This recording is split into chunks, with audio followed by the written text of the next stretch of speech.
Si John Fair. Hi, Angeline. Hello. Si John. Hi. Magandang gabi sa'yo. Oh, ba't naiiyak ka mo? Naiiyak ka na. It's okay. Naiiyak ka na, sweetheart.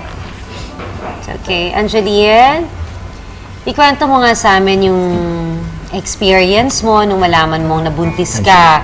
At 18 years old ka pa lang noon, nung nabuntis ka. Kumusta ka? Naawa po ako #1 po kay Papa. Kasi, third year high school pa ako noon eh. Tapos nabuntis na kaagad ako.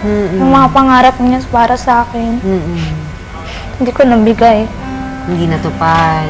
Oo. Tapos, ano pa? Kay Mama? Naawa rin po ako noon kasi sobra akong talaga mapusok talaga ngayong mga kababataan. Mapusok talaga mga kabataan, di ba? Oo nga eh. So, Angeline, nung ipinanganak mo, yung baby mo, meron siyang sakit at genetic disorder, hindi ba? Ano ito? Kwento mo saan? Ano po, Down syndrome po si Althea.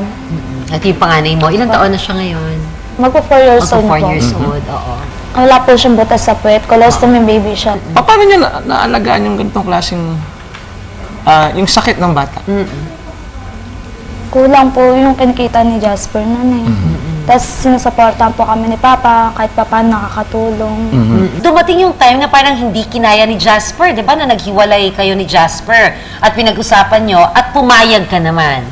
Bakit? Ang gusto ko kasi sa kanya mangyari, maghanap siya ng trabaho na sa sinasahod ba niya, kayang ilapat dun sa kahit kiteya na lang. Tapos ito na, muli ka niyang binalikan. Bakit mo siya ulit tinanggap? Kasi po, ayoko po lumaki si Teya eh, na gano'n na nga po yung kalagayan niya, tapos lalaki po siyang wala po, hindi po niya nakikita yung papa niya. Oo. Pero yun lang ba ang dahilan? Yun lang. Hindi ba dahil mahal mo rin? Dahil mahal ko rin po siya kasi may anak po kami. Naku, Jean, ito pa ang balita. Oo, sige. Nagkabalikan, naghiwalay, at nagkaroon naman ng girlfriend. Ay, nagkaroon ng babae, tinanggap mo ulit. Hindi po muna ako naniwala eh.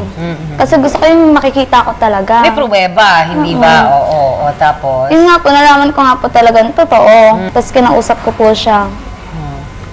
Sabi ko sa kanya, bumalik ka lang ba para ipakita mo sa akin na na may girlfriend ka na, may girlfriend ka na naman, sabi ko nga sa kanya. Pero tinanggap mo pa rin siya dahil mahal mo. Opo, mahal ko po Ayun, sige.